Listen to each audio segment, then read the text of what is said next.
हिंसक है।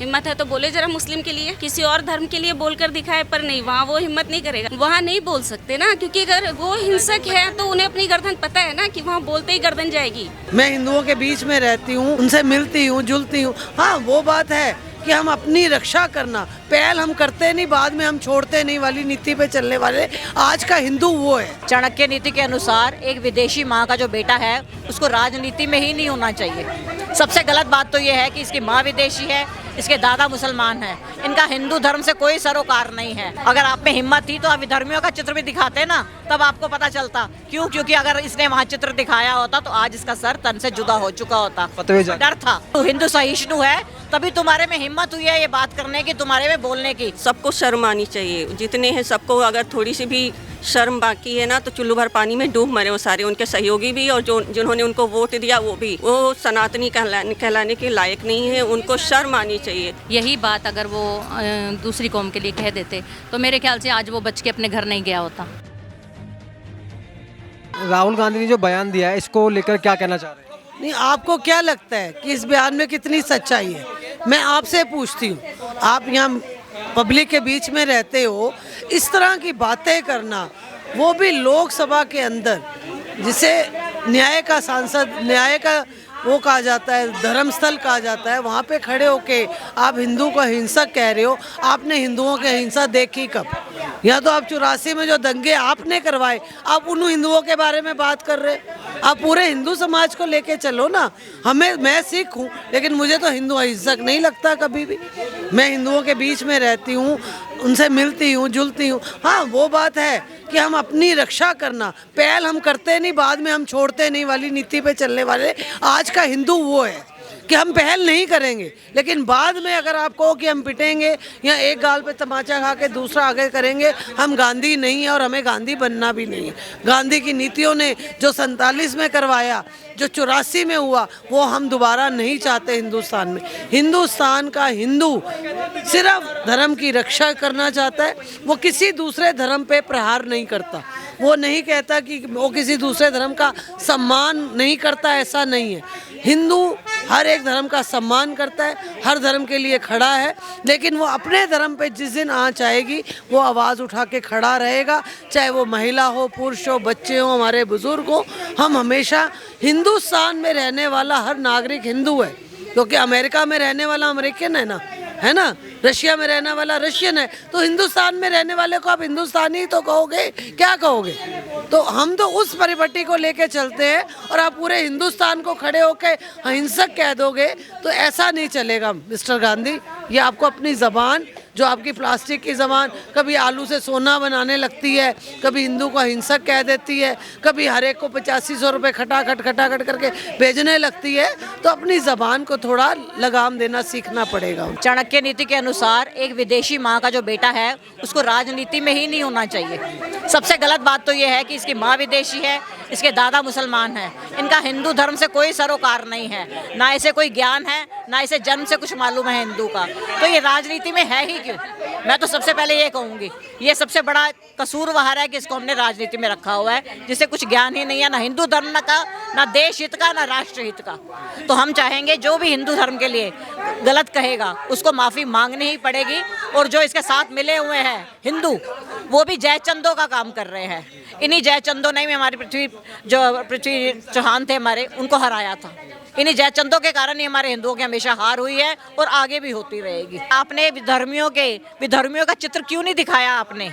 अगर आप में हिम्मत थी तो आप विधर्मियों का चित्र भी दिखाते ना, तब आपको पता चलता। क्यों? क्योंकि अगर इसने वहाँ चित्र दिखाया होता तो आज इसका सर तन से जुदा हो चुका होता। डर था इसको, आज डर तुम्हें है, क्योंकि हिंदू सहिष्णु है, तभी तुम्हारे में हिम्मत हुई है ये बात करने की, तुम्हारे में बोलने की। क्योंकि आज हिंदू सहिष्णु है, हिंदू सहन कर लेता है, हिंदू माफ़ी दे देता है। उसको पता है कि देखिए, मोहम्मद गोरी को भी 17 बार माफ़ किया गया था, 17 बार। इसी वजह से ही आज इनको बोलने की हिम्मत है। जिस तरीके से हमारे देवी देवताओं का, हमारी बहन बेटियों के बारे में उसने संसद में जो बोला है, इससे बहुत ही लोगों में आक्रोश है।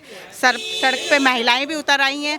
जिस तरीके से उसने हमारे देवी देवताओं को संसद में हमारे भोलेनाथ की तस्वीरें लहराई हैं, इससे हम हिंदू बहुत आघात हैं। हिंदू इसलिए चुप बैठा हुआ है क्योंकि वो कहीं ना कहीं मर्यादा में है, क्योंकि वो संसद में जिस तरीके से वो वहाँ पे टारगेट कर रहा था हिंदुओं को, तो वो संसद में हमारे हिंदू लोग भी भाई बैठे हुए थे, लेकिन वो इस मर्यादा में थे। वो संविधान को जानते हैं, जहाँ पे बोलना चाहिए वो जानते हैं। लेकिन आप हिंदुओं को अगर वो इस तरीके से कमज़ोर समझ रहे हैं तो वो उनकी बहुत गलत फहमी है। हिंदू कमज़ोर नहीं है। हिंदू जब अपने पे उतर आएगा तो फिर हिंदू शांति नहीं रहेगा और हिंदू को कोई काबू में नहीं कर पाएगा। जैसे वो बोल रहे हैं हिंदू समाज हिंसक है, हिंदू समाज हिंसक हो ही जाए और फिर उसको पता चले कि हिंसक होता क्या है, फिर वो इतनी हिम्मत ही नहीं कर पाएगा कि वो बैठकर संसद में बोले हिंदू हिंसक है। हिम्मत है तो बोले जरा मुस्लिम के लिए, किसी और धर्म के लिए बोलकर दिखाए, पर नहीं, वहाँ वो हिम्मत नहीं करेगा क्योंकि हिंदू बहुत सहिष्णु है। वहाँ नहीं बोल सकते ना, क्योंकि अगर वो हिंसक है तो उन्हें अपनी गर्दन पता है ना कि वहाँ बोलते ही गर्दन जाएगी। अगर हम लोग हिंसक होते तो वो यहाँ भी नहीं बोल पाते। हम हैं ही नहीं हिंसक, इसलिए जिसके जो मुंह में आता है डेंगू मलेरिया हिंसक बोले जाओ, जो भी बोलो। इतने सालों से यही होता रहा है, तुम बोल रहे हो, हिंदू सुन रहा है, फिर तुम लोग एक नेता बने हुए हो। लेकिन मैं तो चाहती हूँ अब हिंदू हिंसक हो जाए। बहुत हो गया, बहुत सहिष्णुता हो चुकी, बहुत प्यार हो चुका, बहुत सम्मान हो चुका। ज़रूरी है कि अब समाज को पता चले हिंसक होता क्या है। पहली बार तो हमने सुना नहीं है, हमेशा से हम सुनते आ रहे हैं और ये बोलते आ रहे हैं। तो जब तक इसका उन्हें जवाब नहीं दिया जाएगा अच्छे से, हिंसा करके, ऐसा नहीं है कि हम बोल दें कि माफ़ कर देंगे, आपने माफ़ी मांग ली। वो वैसे तो माफ़ी मांगने वाला भी नहीं है, क्योंकि उसको लग रहा है हमने बहुत अच्छा बोला है और बाकी लोग जो उसके साथी हैं तालियां भी उन लोगों ने बजाई है, तो उसे लग रहा है हमने अच्छा किया, वो माफ़ी नहीं मांगेगा। हम कोशिश कर रहे हैं कि वो माफ़ी मांगे। सबको शर्म आनी चाहिए, जितने हैं सबको। अगर थोड़ी सी भी शर्म बाकी है ना तो चुल्लू भर पानी में डूब मरे वो सारे, उनके सहयोगी भी और जिन्होंने उनको वोट दिया वो भी। वो सनातनी कहलाने के लायक नहीं है, उनको शर्म आनी चाहिए। और हमें जो भी कुछ हैं जो सनातन धर्म को मानते हैं, जिन्हें गर्व है उस पर, वो इकट्ठे रहें। इनका हमें समापन करना है।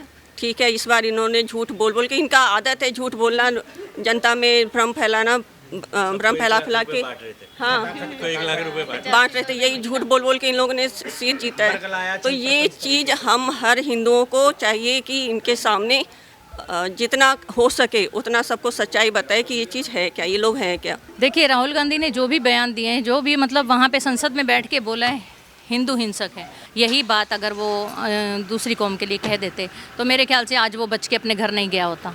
आज हम हिंदू इकट्ठे होके एक जगह पे ये सब सभाएं करके ये सब नहीं कह रहे होते कि उसने ऐसा किया, तो हमें इकट्ठा होके एकजुट होके उससे माफ़ी मंगवानी चाहिए, ये मंगवानी चाहिए। वहाँ के कुछ हिंदू, मेरे ख्याल से वो हिंदू नहीं थे, उनका भी DNA चेक करवाने वाला हो गया। जो तालियां बजा रहे थे ख़ास तौर से, उनका DNA चेक करवाना चाहिए। और राहुल गांधी तो हिंदू खुद है ही नहीं है, उसका नहीं पता वो क्रिश्चियन है, उसका नहीं पता वो मुस्लिम है, उसका नहीं पता क्या है, कौन सी कौम का है, कौन सी माँ का दूध पी के आया है, कहाँ से आया है, ये तो समझ ही नहीं आ रहा है।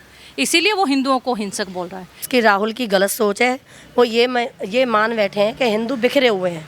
हम आज भी नहीं बिखरे हुए। यदि हम बिखरे हुए होते तो हम राम मंदिर नहीं बना पाते। उस समय मुलायम जी ने जिस समय गोली चलवाई तो उस समय हिंदू संगठित था और आज भी संगठित है। आज तो हम फिर भी बहुत जागृत हैं। तो ये उनकी गलत सोच है। यदि राहुल जी को माफ़ी मांगनी पड़ेगी हिंदुओं को हिंसा ना कह के, ये उन्होंने बहुत गलत सोच करी है। उनकी दादी ने भी हमारे गौ भक्तों पे गोली चलवाई थी।